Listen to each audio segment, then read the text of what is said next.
De lunes a viernes, Cristian Barken nos invita a cultivar nuestro propio jardín para impedir que el desierto avance.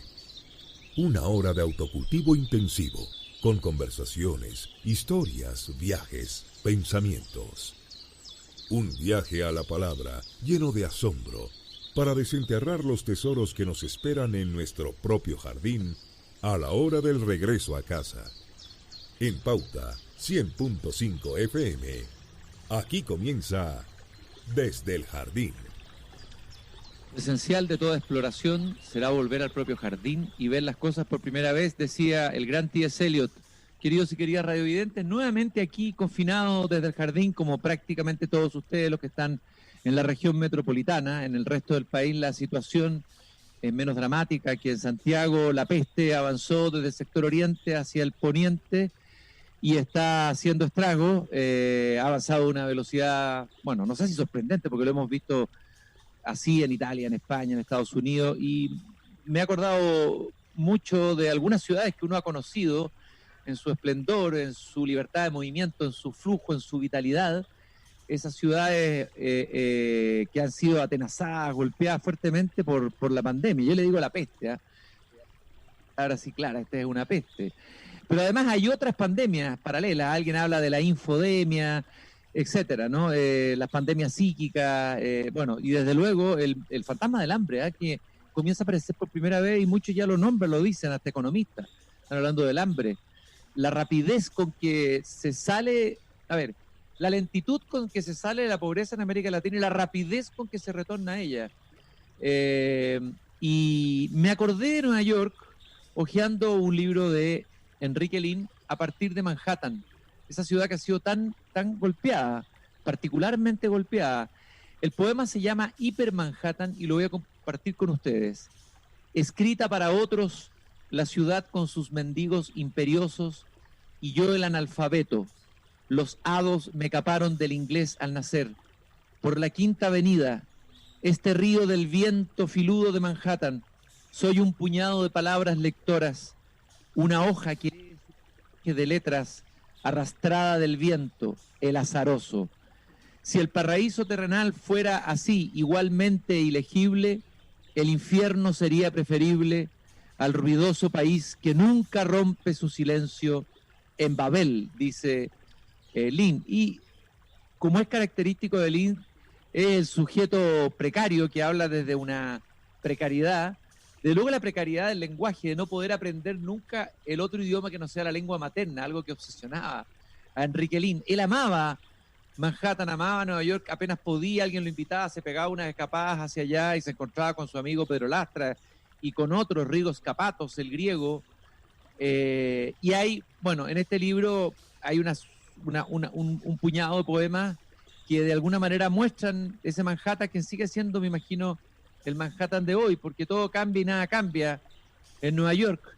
¿Y quién mejor para hablar de lo que está pasando en Nueva York con la peste que el escritor Rafael Gumucio, autor de Memorias Prematuras, de ¿Por qué soy católico?, un libro que comentamos con él en el jardín hace un año atrás más o menos, y los libros La Deuda, El Gran Imperfecto y tantos otros, ustedes lo conocen, es cronista, escribe para el diario El País, para periódicos chilenos también, profesor de la Universidad de Diego Portales, y se encontraba, ahí nos va a contar, en Nueva York, no casualmente, sino que probablemente había tomado una decisión le leí una entrevista en la revista Capital, había tomado una decisión de pasar una mitad del año, me parece, en otro lugar, en otra latitud que no fuera Chile, y le pega fuerte la peste ahí mismo, casi en el corazón de esta. Rafael, muchas gracias por conectarte aquí directamente con el jardín. ¿Qué tal? ¿Cómo estamos? Muchas gracias, Cristian. Qué rico estar en tu jardín. El poema que tú citas de Eliot al principio es el epígrafe de mi libro de Memorias Prematuras, así que me sentí inmediatamente en casa. No te puedo creer.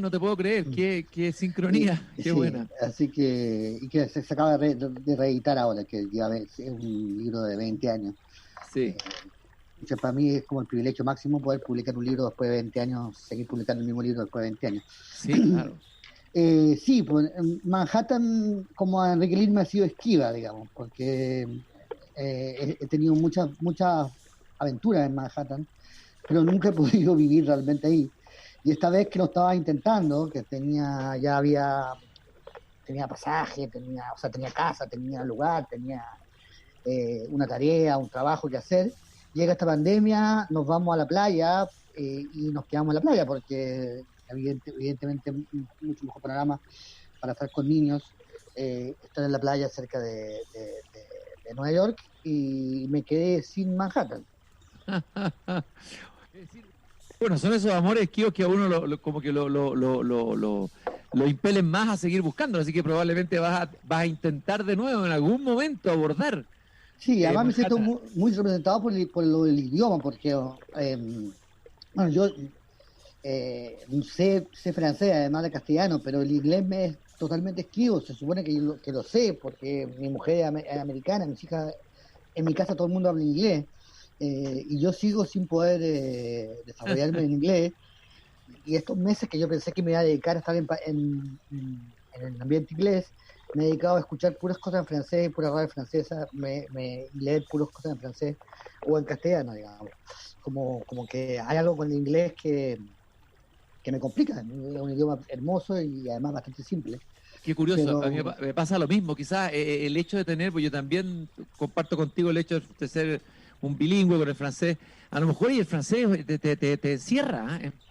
que lo que pasa es que es como se parece, y hay muchas palabras en común, Ah, y yo tiendo a hablar en francés con acento inglés y mezclando una palabra en inglés, generalmente me resulta, pero hablo como muy raro, porque hablo como una persona del siglo XVIII, porque en vez de decir old digo ancient, en vez de decir love digo, no sé, uso puras palabras de origen francés, y eso suena rarísimo.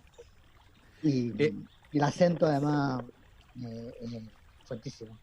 eh, Ah, ma- no, eh, Enrique Lina habla acá, dice, escrita para otros, la ciudad con sus mendigos imperiosos. Sus mendigos imperiosos. Esa es la parte de Manhattan que tal vez menos glamorosa, que no se conoce, pero tú lo dijiste en una columna, es como tiene algo de la ciudad latinoamericana, en el sentido que tiene su periferia, tiene sus poblaciones, tiene sus guetos, es decir, tiene su pobreza propia, bueno, Nueva York. de hecho eso es lo que la pandemia hizo muy visible. La desigualdad económica y la pobreza y el hacinamiento es muy fuerte. Y lo que pasó en Santiago es que hay una separación de kilómetros y de jardines entre los barrios más pudientes y los barrios más marginales, que no existen en Nueva York. O sea, entre el Bronx y Manhattan no hay una gran distancia, hay apenas un riachuelo, digamos. Así que se ha visto. Pero los mendigos imperiosos son otros personajes que yo también lo he visto, que son la cantidad de locos o de dementes que andan en el metro en Nueva York o en la calle, y que no mendigan, sino que exigen. Y Nicanor Parra, que también tenía una conexión con Nueva York muy fuerte, los dos tenían el mismo enchufe, que era un profesor de la NYU que los quería mucho los dos y que lo hacía hacer clase ahora, Coleman. Tiene varios poemas de estos mendigos imperiosos que hacen unos discursos. Hay uno, yo me acuerdo uno que tenía un saxofón todo deformado, un negro enorme, y decía, Ya. yo toco la música del espacio, del espacio exterior, pero la música del espacio exterior es muy mala, es muy fea, y ustedes no van a querer escucharla.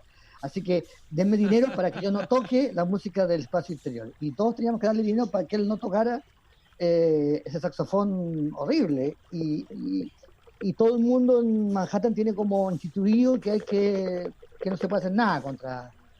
Hay gente que se baña, que anda desnudo en el metro, gente que hace sus necesidades en la calle, y está instaurado como la idea de que esta gente no se puede tocar. No sé dónde estarán ahora, digamos, con el coronavirus.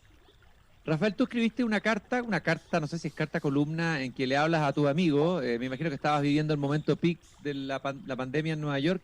Les dices, amigos, les escribo desde Nueva York que en cuanto a infectados y muertos de COVID es el futuro, su futuro.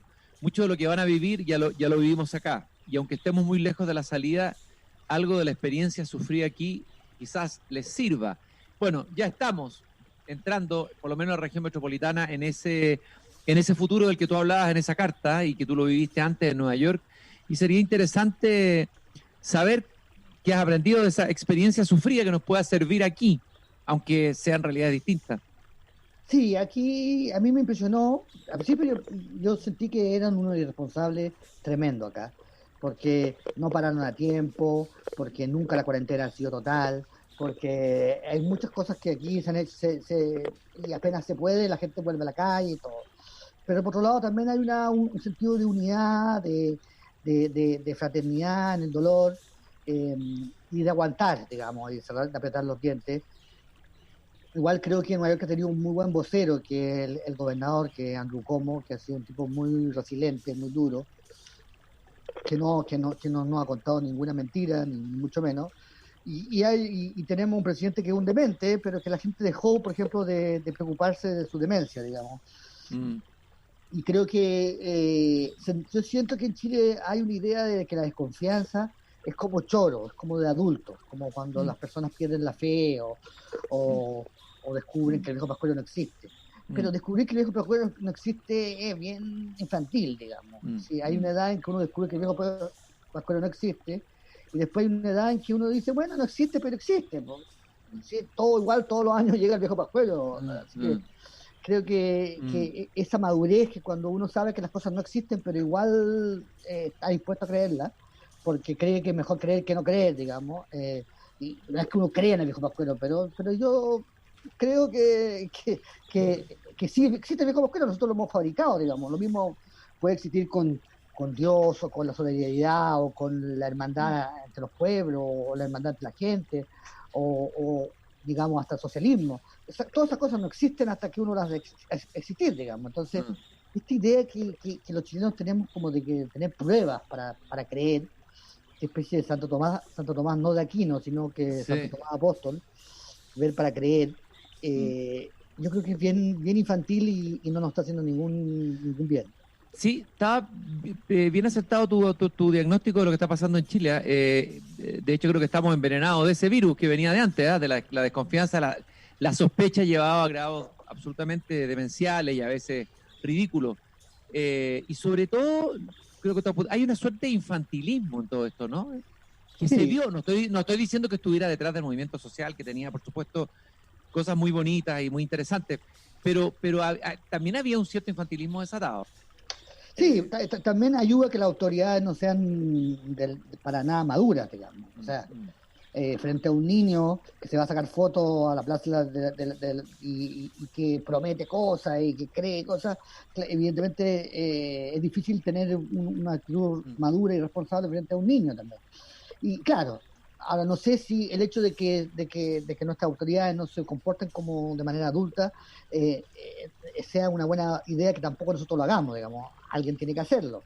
Y yo creo que no lo está haciendo nadie, digamos.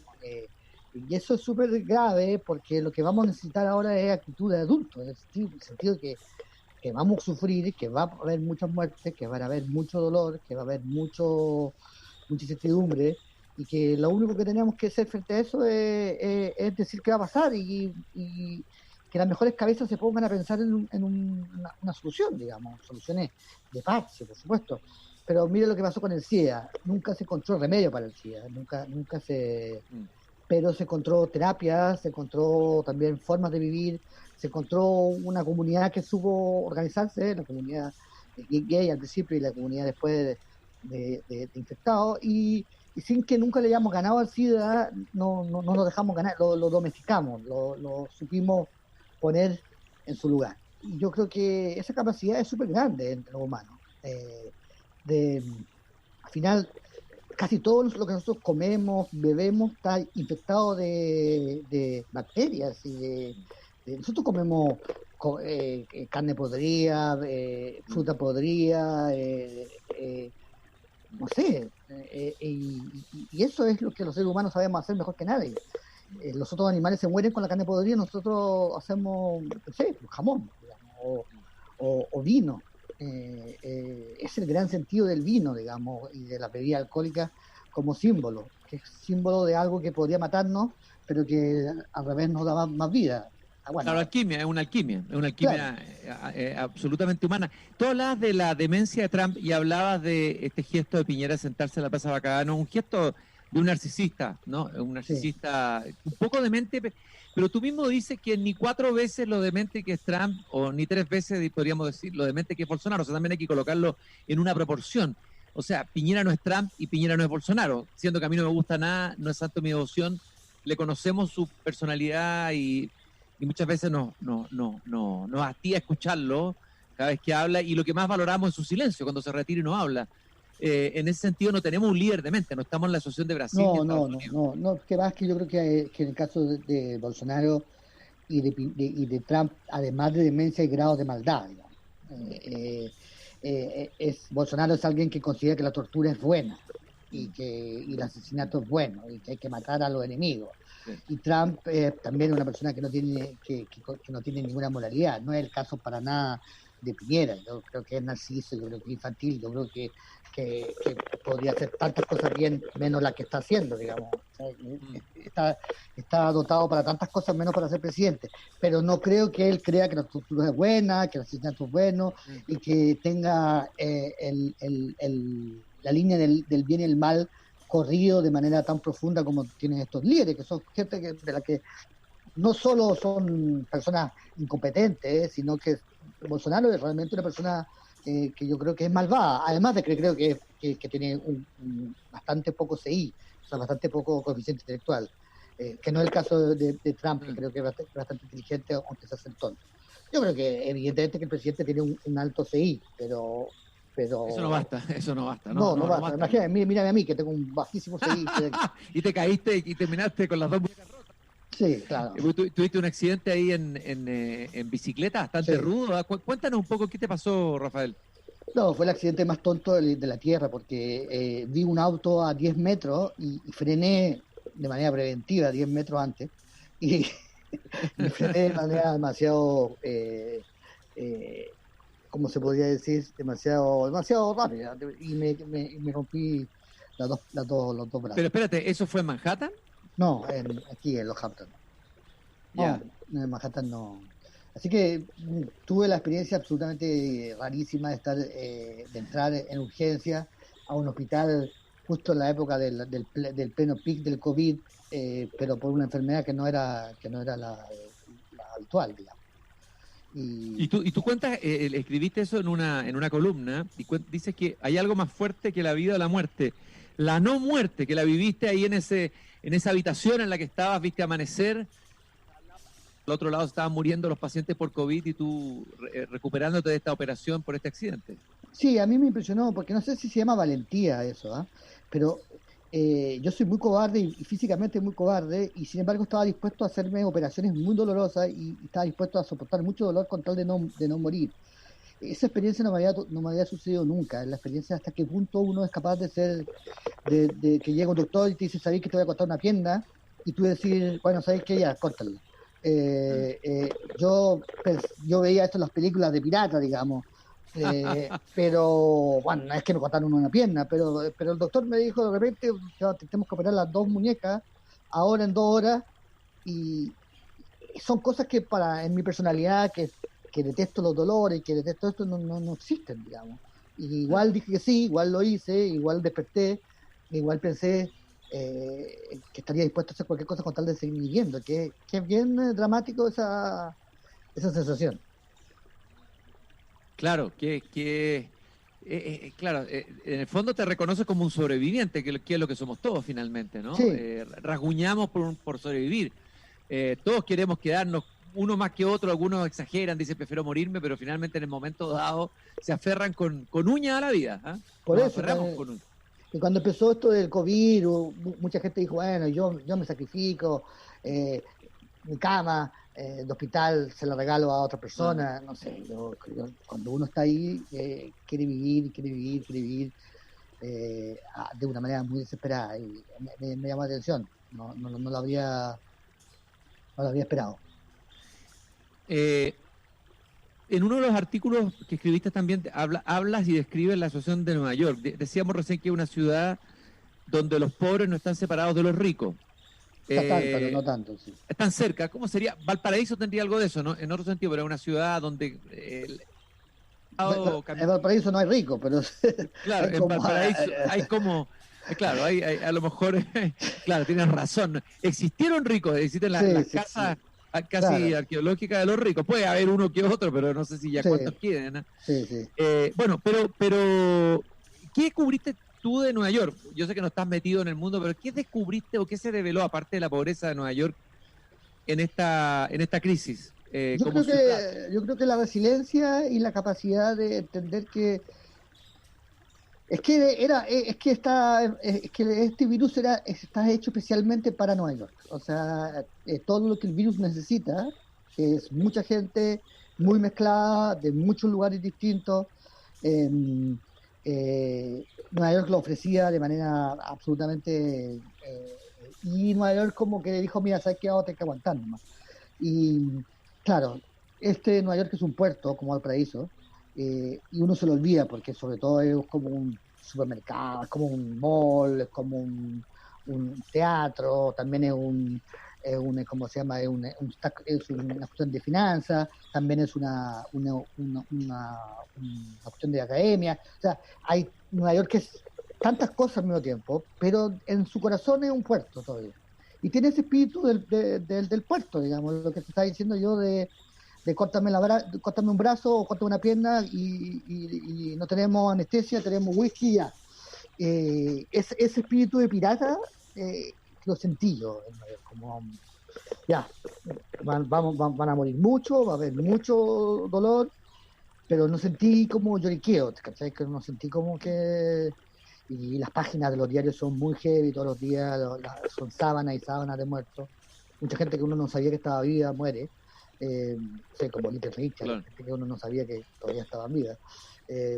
Pero son páginas y páginas y no hay lloriqueo, no hay... Eso me llama la atención. Y tú afirmas también a propósito del lloriqueo, del sentimentalismo exagerado, es que los lugares que han aplicado sentimiento, como Italia en esta peste, han fracasado y en cambio han triunfado, entre comillas. Todavía tenemos que ver los resultados finales porque no tenemos la mirada completa del curso de la pandemia global. Que han aplicado inteligencia en vez de sensibilidad, lo han hecho mejor. Me refiero a Corea del Sur. Sí, quizás soy injusto por Italia, porque estoy usando Italia, porque Italia son más vistosos. Esto vale para Italia, para Francia, para Estados Unidos, tanto como para Italia. O sea, Italia no es que Italia lo haya hecho especialmente mal, pero sí casi todos los países del occidente lo hemos hecho especialmente mal. Perdimos discutiendo si las mascarillas eran útiles o no.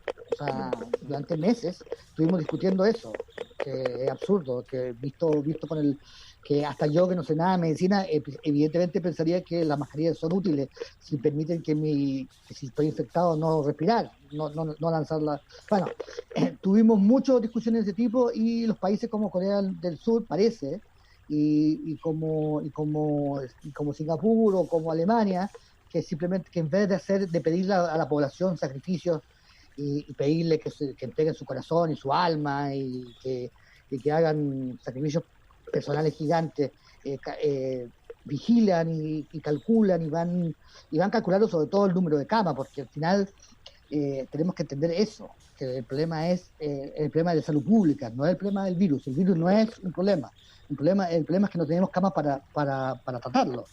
Y entonces tenemos que conseguir calmar el virus mientras consigamos las camas. Ese es como el verdadero cálculo. Claro, el virus no es, pero es muy rápido, entonces combina esas dos cosas. Claro. Pero es demasiado rápido, más rápido que el sistema público en su capacidad reaccional. Y ese es el tema, porque yo creo que también estamos engañando mucho a la gente pensando que la cuarentena nos va a salvar del virus, o sea, pensando que el virus no nos va a dar.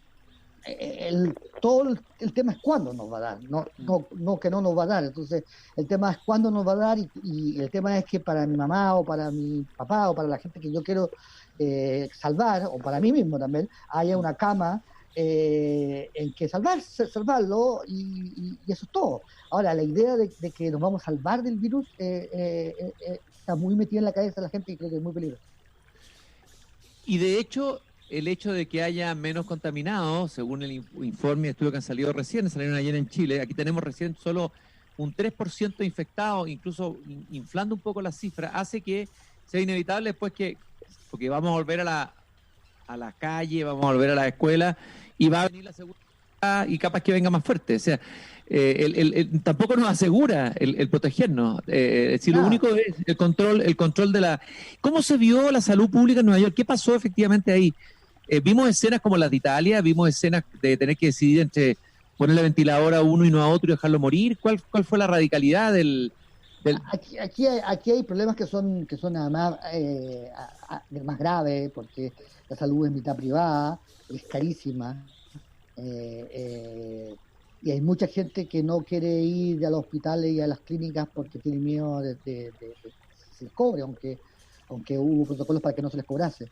Es complicado, y además hay otro problema que también tiene Brasil, que es un problema que ya casi cómico, que los estados compiten entre sí, cada estado tiene su sistema de salud.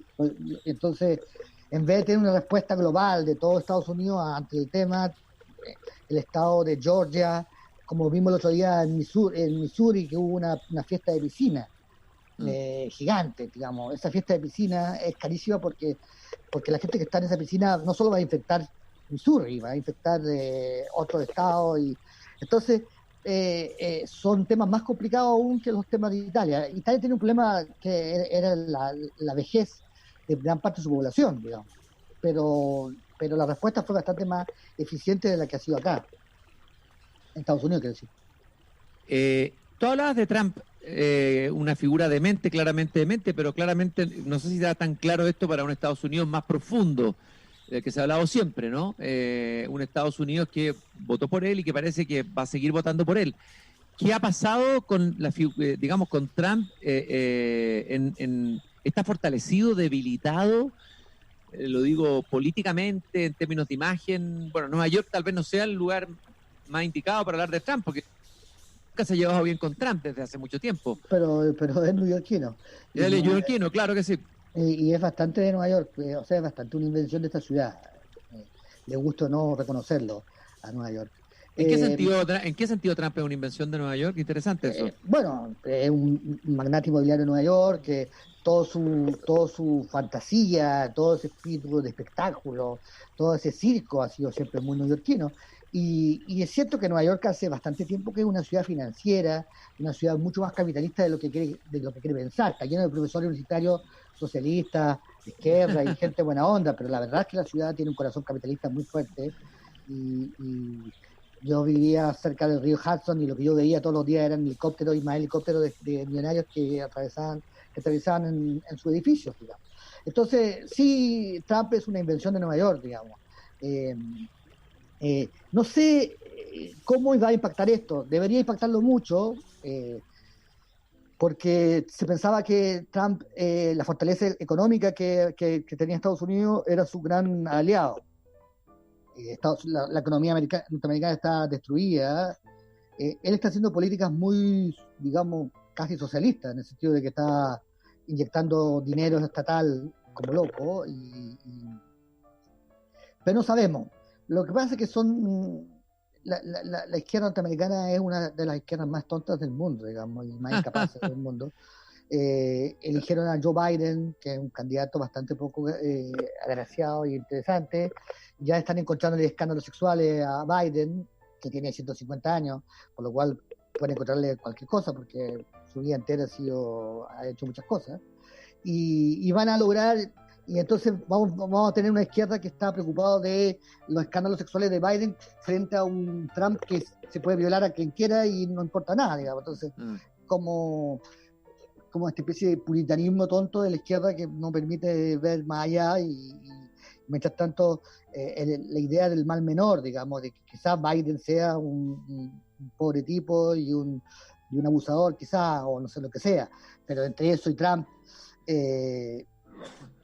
son capaces de hacerlo mal, digamos, y de dejarlo, de dejar que este gallo triunfe. Yo espero que no, pero realmente un segundo gobierno de Trump puede ser muy, muy, muy, muy nocivo. Estoy conversando con Rafael Gumucio, escritor, cronista, memorialista, y nos vamos a la pausa, Rafael, con estos versos de Enrique Lin, del mismo poema que te leí al comienzo, del libro A partir de Manhattan, que tengo aquí en mis manos, su edición original, que fue editada por por Turkeltau, la mítica sí. editorial Ganímedes. Sí. Y dice: soy un puñado de palabras lectoras, una hoja que lee su paisaje arrastrada del viento, el azaroso. Quizás algunos de estos versos te toquen, Rafael. Vamos a una pausa sí. A mí muchos de los versos de Lin me tocan. Así es mi poeta de vamos a hablar de él a la vuelta de todas maneras. Regresamos en unos segundos, queridos radiovidentes. Vamos a la pausa. Lo que me gustaría... Un lugar donde mis hijos crezcan tranquilos. Un lugar con el que siempre soñamos. Un lugar donde lleguen mis hijos y más adelante mis nietos. Un lugar que sea mío. Construir o comprar tu nueva vivienda se puede con el subsidio de clase media del MIMBU. Infórmate y postula los subsidios de clase media en www.mimbu.cl. Ministerio de Vivienda y Urbanismo, Gobierno de Chile. Esto es Piensa tu pensión, presentado por la Asociación de AFP. La Ley de Protección del Empleo permite la suspensión del contrato de trabajo, ya sea por un acto de la autoridad o por un pacto individual o colectivo entre la empresa y el trabajador. Durante el periodo que dura este régimen especial, el empleador está obligado a pagar las cotizaciones previsionales que incluyen los aportes para la futura pensión. El empleador podrá pagar las cotizaciones hasta 12 meses después de la vigencia legal de la crisis provocada por el COVID-19 sin que se le apliquen intereses, reajustes ni multas. El trabajador mantendrá durante todo este periodo la cobertura del seguro de invalidez y sobrevivencia, incluso si no tiene sus cotizaciones pagadas. Eso fue Piensa tu pensión, presentado por la Asociación de AFP. ¿Cuánto de mito y cuánto de realidad se habla sobre las AFP y el sistema de pensiones? Ingresa a mitosyrrealidades.cl y aclara todas tus dudas. Un mensaje de la Asociación de AFP de Chile.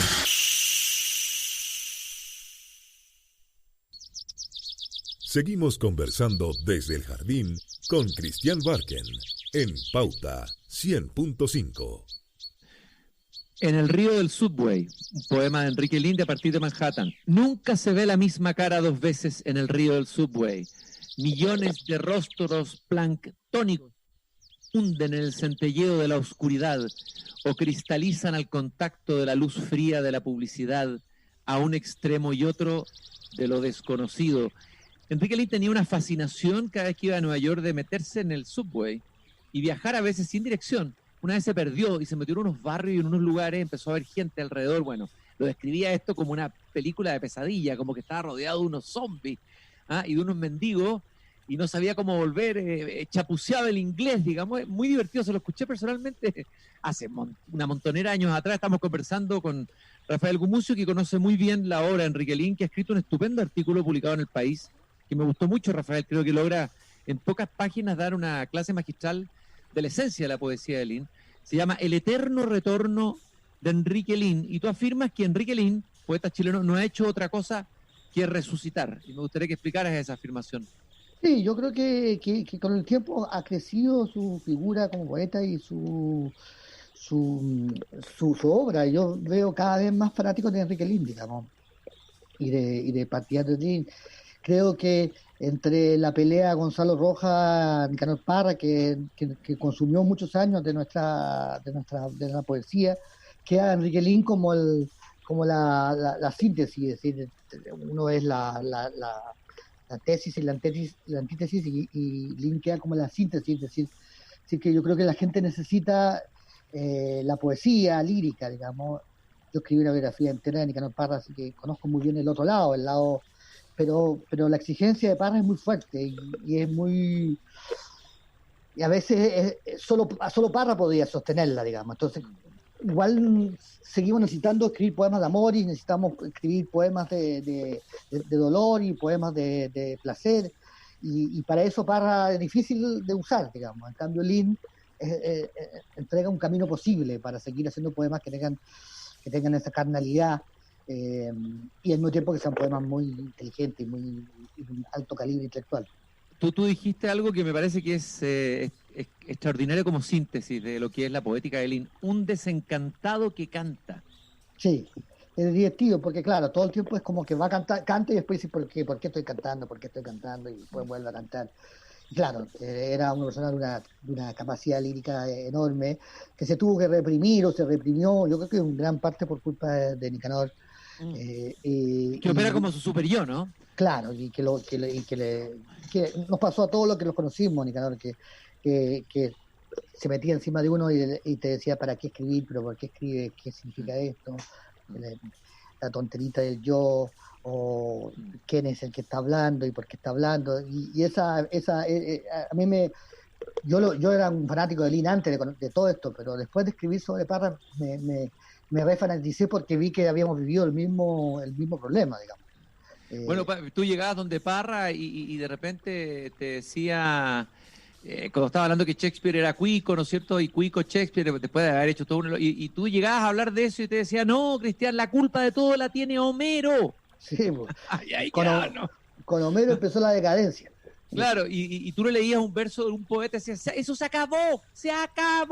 Y ahí sí, claro. Cagaba ahí. ¿Qué vaya a decir ahí? Y siempre era contra uno, porque cuando el discurso cuico de Shakespeare es porque uno era cuico, claro. O el discurso no sé qué, y si después alguien al revés empezaba a decir que el discurso cuico decía, no, lo único que vale son los cuicos, aquí no, nada de tontera, y empezaba a decir que la Violeta había sido siempre amiga de los cuicos, y que la Violeta era lo más clasista que hay, pero al otro lado, o sea, era siempre un combate, pero sí, yo creo que la exigencia matemática de Nicanor, en el sentido de que la poesía tenía que decir algo, y no solamente cantar, sino que decir cosas sobre la realidad, a Lin le hizo mucho bien y mucho mal, o sea, pero es gran parte de su encanto. Sí, porque de los primeros libros, por ejemplo, poemas de este tiempo y de otro, que no todos los poemas están en el mismo nivel, pero ya muestran a una voz lírica muy potente, ese poema de amor, Celeste, hija de la tierra. Voy a permitirme leer un fragmento para aquellos que creen que Lin es un poeta muy, muy difícil, imposible de leer, denso, intelectual, etcétera. Y vamos a ver cómo es capaz de llegar a una cumbre lírica. Creo que Lafourcade, no sé quién decía que este era el mejor poema de amor escrito en Hispanoamérica en las últimas décadas. No es lo mismo estar solo que estar solo en una habitación de la que acabas de salir, como el tiempo, pausada, fugaz, continuamente, en busca de mi ausencia. Porque entonces empiezo a comprender que soy un muerto y es la palabra espejo del silencio y la noche el fruto del día, su adorable secreto revelado por fin. Y ahí parte, ¿no? No es lo mismo estar solo que estar sin ti, ¿no? Sí, no es lo mismo estar solo que estar sin ti, sí. Claro, que Nicanor decía también que ese es el mejor poema de Lin. Y también es que era una de sus crueldades, porque era un poema totalmente distinto al Lin antipoético. Sí. Sin embargo, Parra decía, no es lo mismo estar solo que estar sin ti, hazte esa, pues, chúpate esa mandarina. No, claro. Después de eso, ¿qué es lo que se hace? No, después de eso. Y ahí hacía su show, ¿no? Claro, yo me tocó de menos. Me tocó, me imagino, me tocó una vez haber llevado a Leopoldo María Panero, el poeta español, y que lo confundía con el papá, que era un poeta monárquico, católico, franquista, pero Leopoldo María Panero quería ver a Parra. Sí. Y me dijo, tráigamelo, me encanta esquizofrenia, estoy interesado en la esquizofrenia. Bueno, llegamos con Panero, y Panero fumaba, y yo me acordé la noche que Parra no soportaba que nadie fumase delante de él. Bueno, fue delirante, pero él armó todo un concurso, éramos 3 personas, y empezó a hacer concurso. Concursante número 1, y tiraba versos en inglés, en francés. Terrible. Nos tenía todos ahí haciéndonos una prueba, y era impresionante cómo dominaba una parte de la poesía lírica. O sea, era el antipoeta que se conocía de memoria y manejaba de memoria los grandes versos de la tradición lírica de Occidente. Sí, era grandioso, realmente. Que León, era un verdadero felino en libertad, terrible. Yo lo echo de menos y la verdad es que no me da mucha pena porque queda tan poco, digamos. O sea, como que su ausencia se ha notado. Yo, por lo menos, yo lo he notado. No es lo mismo estar con Parra que estar sin Parra, ¿no? Oye, a propósito de Lin, tú también dices que la poesía de Lin es un diálogo cuerpo a cuerpo con la muerte, no solo el último diario de muerte, que es muy impresionante, que es cuando él se enfrenta a la sentencia prácticamente del doctor que le dice que tiene un cáncer terminal y se pone a escribir este diario de muerte. Yo soy testigo cuando compró el cuaderno y empezó a escribirlo. Me acuerdo haber estado con él. Me gustaría que ahora que estamos, digamos, él decía, de la palabra que se ajusta al abismo, surge un poco de oscura inteligencia. O sea, siempre la palabra tiene la experticia, la palabra poética de trabajar codo a codo con la muerte, y ahora estamos todos, no solo los poetas, codo a codo con la muerte, ¿no? Sí. ¿Y qué sentido tiene leer a Lin hoy? No, es que yo creo que sí. Yo creo que toda la literatura y toda la poesía es un diálogo con la muerte. Es evidente que la razón por la que uno escribe es porque uno cree que no va a morir escribiendo. No es una tontera porque se muere uno igual. Pero sí, yo creo que en el caso de Lin, esto estaba muy desnudo. Es decir, esto estaba muy, muy abierto. Ese diálogo, ese combate estaba muy abierto, y él estaba y era una persona de un comportamiento poético, no personal, rabioso, combativo, y entonces combatía contra la muerte porque en el fondo era una forma de combatir contra el poder. O sea, él siempre detestó el poder, siempre detestó la dictadura, digamos, cubana, chilena, estéticas, soy una persona que no terminó el colegio porque no soportaba la autoridad, digamos, cualquier autoridad, y la muerte es la autoridad por excelencia. Entonces había una rebeldía de un alumno que quería escaparse de ese profesor gigante que es la muerte, digamos. Y bueno, parece que nadie escapa. Enrique Lin, uno puede decir que tuvo coraje, o sea, que anduvo al descampado, los grandes poetas, ¿no? Enfrentan al descampado, como decía Hölderlin, y las tormentas del dios, digamos, no andan acorazados ni en una fe, ni en una certeza, sino que muchas veces hablan desde la fragilidad del mismo lenguaje. Tú, a propósito de la pandemia, en otra de tus columnas, me gustó esta reflexión tuya, digamos, que parece la reflexión de un duro, cuando dices que solamente con coraje será posible cruzar esta pandemia, digamos, ¿no? La importancia del coraje en estos tiempos. Sí, yo creo mucho en el coraje, así, el de los westerns, no estoy hablando de... ¿Sí? ¿Clint Eastwood? Bueno, yo soy más de John Wayne. De John Wayne, más, ya. Y más de Henry Ford, Henry Fonda en su época clásica. Hay un western donde él hace de malvado, que también es muy bueno, de Sergio Leone, pero creo más en John Ford, digamos, y sus actores que en Eastwood. Es algo que para mí es totalmente impracticable, digamos. Yo soy totalmente neurótico, cobarde, y mi mujer se reía porque una vez estábamos... ¿Hipocondríaco? ¿Ah? Sí, estábamos en la calle y había un tipo, yo le dije, ten cuidado, este tipo es peligroso, y yo me escondí detrás de un árbol y la dejé sola caminando al descampado, digamos.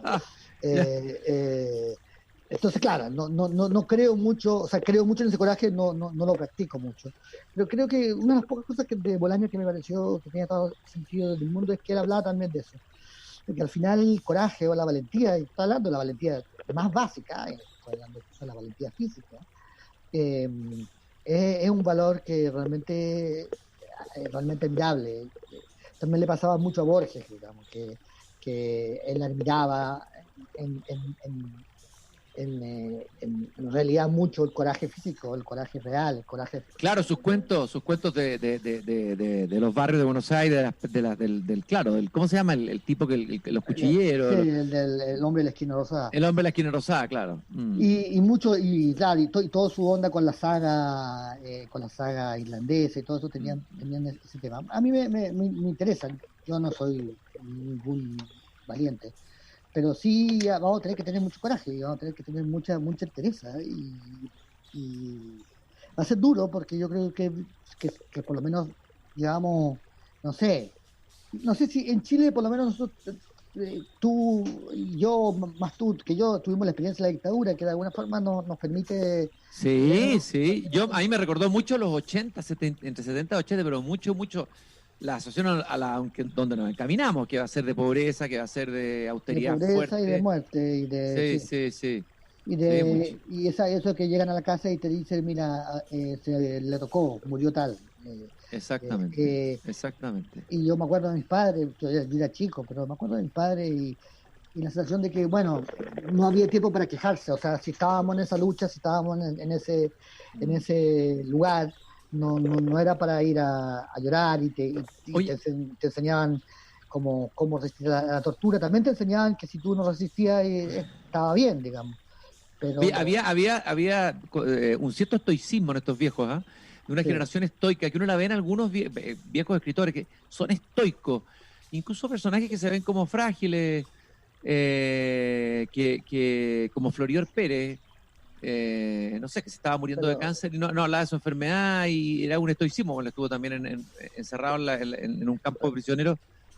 Pero Florior era guaso, los guasos son los más estoicos que hay. Sí, súper estoico, y quizás lo que tú decías antes de este lloriqueo tiene que ver con un poco síndrome de las almas bellas de que habla Hell, de un cierto buenismo que está poco preparado para pruebas rudas como esta. Por eso me impresionó mucho Nueva York, porque es la patria del buenismo, la patria de donde vienen todas las ideas más raras, digamos. Y sin embargo, a la hora de los que hubo, no se comportó así, no anduvo. O sea, cuando estaba todo bien aquí lloraba todo el mundo, digamos. Tú llegás aquí, tú tienes que hacer una comida, tienes que preguntarle a todo el mundo qué alergia tiene, ¿cachai? Entonces no podía hacer comida para nadie porque hay uno alérgico al maní, el otro a la leche, el otro y te pueden hablar durante 4 horas de su alergia y tú dices, weón, sabes que no eres alérgico a nada más que o las razones por las que terminan con su novia o su novio, y son una weá que tú decís, weón, pero eres un cabro chico culiado, ¿cómo no podís ser maduro? Sin embargo, ante esto, yo no he escuchado ya la palabra alergia, ya no he escuchado ninguna palabra sino que más bien una dureza y también como seguir haciendo las cosas. Es impresionante, por ejemplo, el periodismo acá. Hay, por supuesto, muchos periodistas que están reporteando con peligro de su vida, pero hay muchos periodistas que no tienen nada que reportear y que no tienen cómo, y entonces se ha transformado en un periodismo cada vez más abstracto y más entretenido, más interesante, porque es como yo no puedo ir a ninguna parte, tengo que escribir una columna, empiezo a escribir una columna sobre cosas pequeñas, por ejemplo, como no se pueden sacar muchas fotos, los diarios están enteramente dibujados. Se transformó en diarios dibujados. O sea, volvieron a su origen. Totalmente. Son muchos textos, mucha opinión y mucho dibujo. Es un diario cada vez más parecido a un diario del siglo XVIII o del siglo XIX. La portada ayer del New York Times, que era una portada del día domingo, donde salían los 100.000 muertos. Sí, lo vi, impresionante. Y que además no solo era la portada, seguía, porque pusieron los 100.000 muertos, y además era muy lindo porque ponían los nombres y alguna afición o algún gusto o alguna característica, decía él era fanático de no sé quién, o él era, o sea, no solamente ponían los muertos. Es muy abstracto, o sea, quiero decir que es un tipo de periodismo que apela mucho a la inteligencia o al conocimiento. Es raro, estoy diciendo que hay un refinamiento en todo este asunto que por supuesto también es muy desigual, no todo el mundo puede acceder a él, digamos, de esa manera, pero sí, quiero decir que gente que está encerrada en su casa y que tiene que seguir haciendo periodismo o haciendo sus cosas, las va construyendo de manera más abstracta. ¿Y de dónde sacó esta fuerza, este coraje, si tú dices que es el territorio del buenismo, ¿será de sus orígenes, de su historia, de qué? Yo creo que eso, sus orígenes, de su pasado marinero, y porque mucha gente que llega acá llega de otra parte, y viene de una cierta fuerza interior, no sé, algo de eso hay, algo de eso hay. También creo que no es exclusividad de Nueva York, también yo tengo muchos amigos en España, también lo he visto fuerte y duro y recio, en Francia también, o sea, no creo que sea la exclusividad de acá, pero si lo que me llamaba la atención es el contraste, digamos. Yo decía, todos estos tipos que son alérgicos, que tienen problemas para todo y que tienen como definiciones para todo y que tienen una letra del alfabeto para definir su sexualidad, digamos, cómo se van a comportar frente al COVID, si la enfermedad de su gato los conmueve de manera total, ¿qué va a pasar cuando se mueran gente de verdad? Y la verdad es que, para mi sorpresa, no, la gente se comporta frente a la muerte real de una manera... Con dignidad. Con dignidad, con entereza, sin pedir disculpas y sin pedir perdón. Y también aquí hay como un hueco también para las espiritualidades, digamos, las que sean, digamos, que también son súper respetadas. Respetados cualquier búsqueda espiritual, digamos, que me parece interesante. Bueno, tú fuiste, tengo entendido, a Estados Unidos, Nueva York, o has ido, me parece que con un proyecto que tiene que ver con el pintor Roberto Mata. Sí. Y estás en ese proyecto, me gustaría que me contaras en qué consiste ese proyecto. El pintor, claro, yo quería escribir después de Parra, se me ocurrió que podía escribir sobre Mata, son un pocas letras de diferencia. O por lo menos son las mismas consonantes, las mismas vocales. Sí. Y claro, pero lo centré en Mata en Nueva York. Son los años que Mata vivió en Nueva York, que son los años más interesantes de la historia de Nueva York, digamos. Son los años en que tuvieron toda la intelectualidad europea en esta ciudad y que transformaron a Nueva York de una especie de puerto de provincia, un puerto un poco perdido, que miraba a Montmartre como la gran novedad, a la meca del arte moderno y del pensamiento moderno, digamos. Eso se hizo ahí, del año 39 hasta el año 50. Ahí se creó esta nueva intelectualidad europea, esa mezcla. Y Mata fue parte central de ella. Y al mismo tiempo, y lo interesante de esto es que fue parte esencial y también se apartó y lo apartaron del centro de la escena y terminó renegando el de Nueva York y de Estados Unidos, pudiendo ser el papá de Pollock o de Rothko sobre todo de Pollock y compañía. Él prefirió abnegó de todo eso y abjuró, perdón, no abnegó. Pero qué increíble ese ninguneo, ¿ah? ¿Por qué? ¿Cuál es la causa de ese ninguneo? Bueno, hubo líos de falda. Y también, qué bueno, esta es la sección farándula de altura, ¿eh? Como decía Raúl Ruiz. Esa está buena. Claro, pero no solamente eso, había también él como que sintió que el nuevo arte norteamericano, que es lo que se llama el action painting o el expresionismo abstracto, era políticamente neutral y artísticamente también neutral. O sea, había una oposición política, artística, estética en su... Estoy tratando de rastrear, tratando de ver. El hecho es que se fue de acá, se fue de Nueva York, que dejó 2 hijos acá, que uno es Mata Clark, que es un artista hoy en día mucho más conocido y reconocido que Roberto Mata, y que es un gran artista también. Y nunca más volvió, pero nunca más quiso ser parte de esto. Así que me interesa esta historia, estoy tratando de rastrearla, es bien complicado porque la verdad es que el name dropping es impresionante. O sea, en un almuerzo, una comida, está Lévi-Strauss, Breton, Modigliani, no sé, todos en el mismo almuerzo, en la misma comida. No sabían que iban a ser todos famosos, pero o sea, es impresionante. Oye, me acordé, Rafa, ahora que estaba hablando de Nueva York, no sé por qué se me cruzó Blaise Cendrars y Pascua en Nueva York, el poema, sí, que él escribió en un momento de ve pasar las masas de judíos que están clamando por comida, los mendigos, los negros, y escribió un poema. Él es ateo, agnóstico, no sé, y le habla a Jesús. Es impresionante, es un poema de Pascua. Se encierra en su pieza, amanece hasta la mañana, y dicen que algunos que ahí nació la vanguardia en poesía y que Apollinaire, al escuchar este poema, este joven, bueno, se habría apurado a terminar su libro Alcoholes, sí. ¿Qué libros te acompañan o qué libros estás leyendo te gustaría releer en tu encierro ahí? Sí, pensé mucho en Sendral porque era manco, digamos. Sí, ¿verdad? A lo mejor por eso me acordé. Sí, La mano cortada. Tiene un libro que se llama La mano cortada, sí. La main coupé. Sí. Es el único suizo que logró ser herido de guerra, digamos.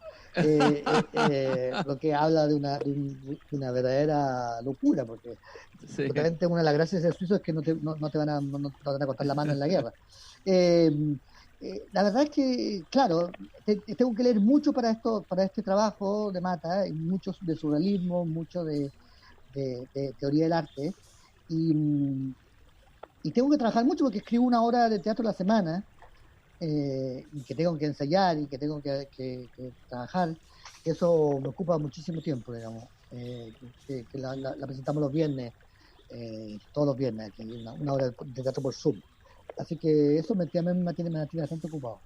Oye, de eso hablemos un poquitito del Living Theater.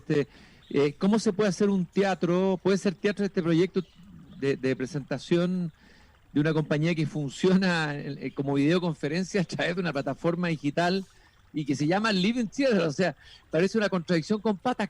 ¿Cuál ha sido esa experiencia de este teatro hoy digitalizado, por decirlo así? Ha sido muy, muy, muy bonito, muy, muy raro. Hay un debate, por supuesto, si esto es teatro o no. Yo no quiero saber qué es lo que es, pero sé que lo que es contar una historia con actores en vivo y no en película. Para mí eso es parecido al teatro. Pero lo entretenido es que son mucha gente, a veces hemos tenido 600 personas que participan después de la obra, que opinan, que dan su visión y que de alguna forma se comunican y construyen una comunidad y un grupo de personas que van siendo parte de una comunidad. Entonces, claro, lo que se pierde en escenario, en butaca, en risas o en aplausos, se gana en comunicación directa. O sea, y ha sido muy raro, muy divertido, porque he entrado en la casa de mucha gente, a veces en la cama de mucha gente, porque mucha gente ve esto en cama, y, ¿Ya? Y es extrañísimo.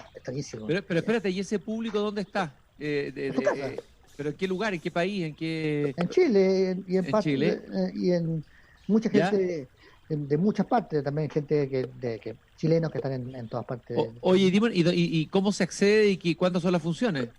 El viernes hay una función a las 8:30 y no, yo me voy a meter, ¿8:30 de la noche? Sí, y es el www.co.company. ¿Co? O es co como vaca, .cl. Ya. Co. Sí. O sea, co.cl. C-O-W, ¿no? C-O-W.cl. ¿Ya? Co. Genial, buenísimo dato, Así que vayan. Oye, ¿está Ñeco ahí? Ñeco es el actor, Lamparo Noguera y Gabriel Ursúa.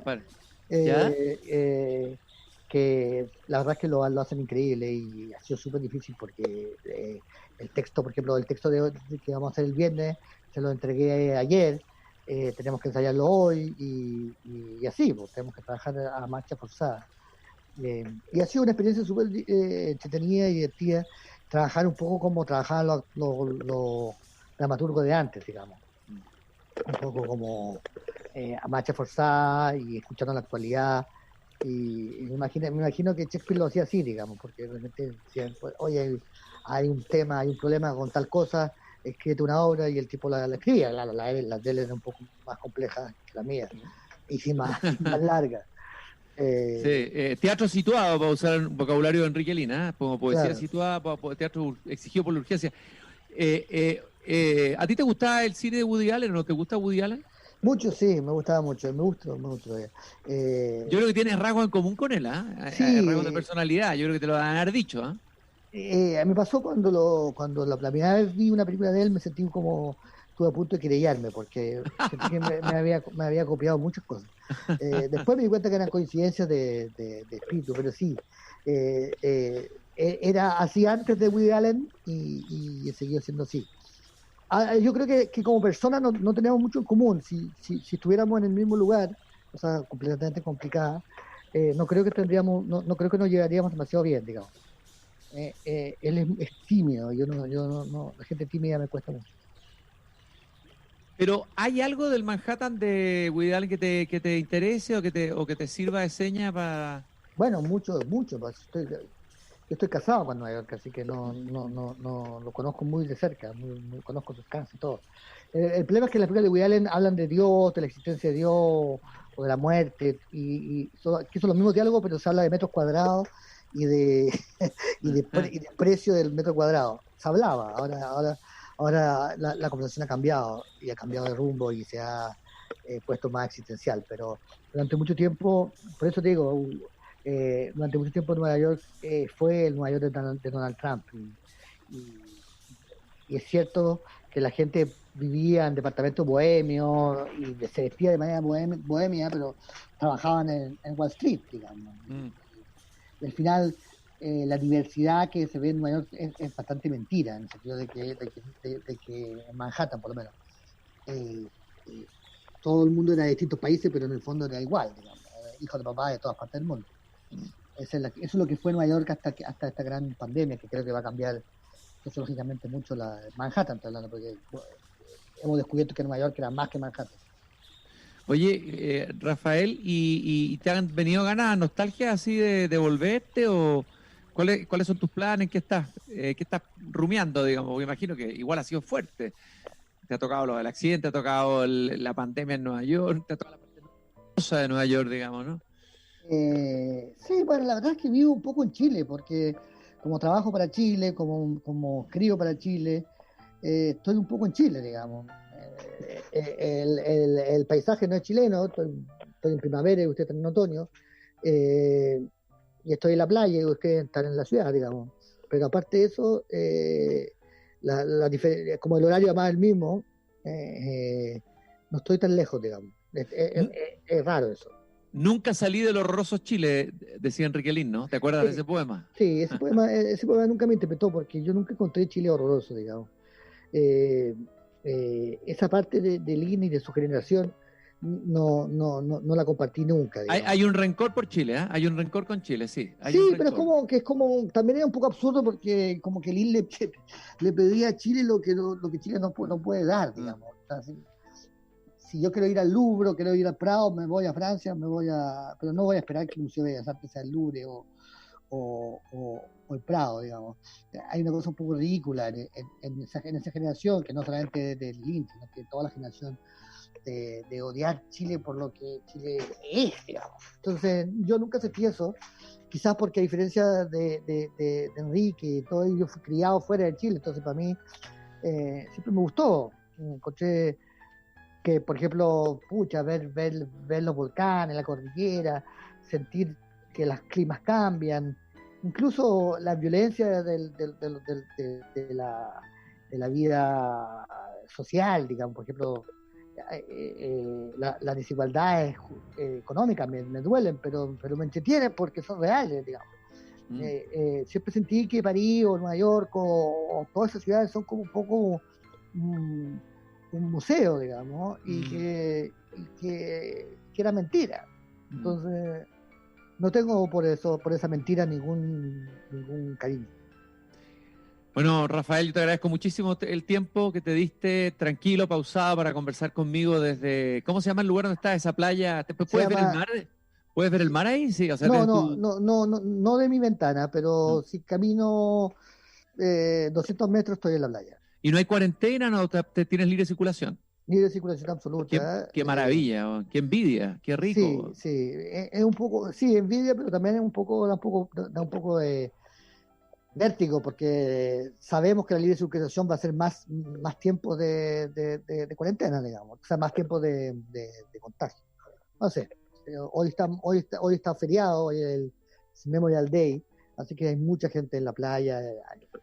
¿Y no vas a escribir la novela La Pandemia, decías ahí, ¿eh? No, sí la voy a escribir, pero no cuando me lo pidan. Me cuesta mucho hacer lo que me piden. Entonces, tiene muchos elementos esta novela que requieren tiempo para asimilarse. La verdad que estar con las dos manos rotas en pleno, además con un inglés como el mío, en pleno epidemia en un hospital de los Hamptons, es demasiado novelesco como para escribirse. Rafa, muchas gracias y un Gracias abrazo grande y que te recuperes pronto para que sigas escribiendo con la pasión que te caracteriza, con el oficio, con la entrega. Siempre con la mano que me queda. Con la mano del hombre, la mano de Centrars. Siempre interesante leer y conversar contigo, Rafael. Muchas gracias y un abrazo muy grande a ti y a tu familia. Gracias a ti y a tu familia también. Gracias a todos, queridos radiovidentes. Nos encontramos mañana nuevamente desde el jardín. Vamos a conversar, les anticipo, con Sergio Ramírez, nicaragüense, Premio Cervantes de Literatura. Un abrazo grande. Nos encontramos. Chao.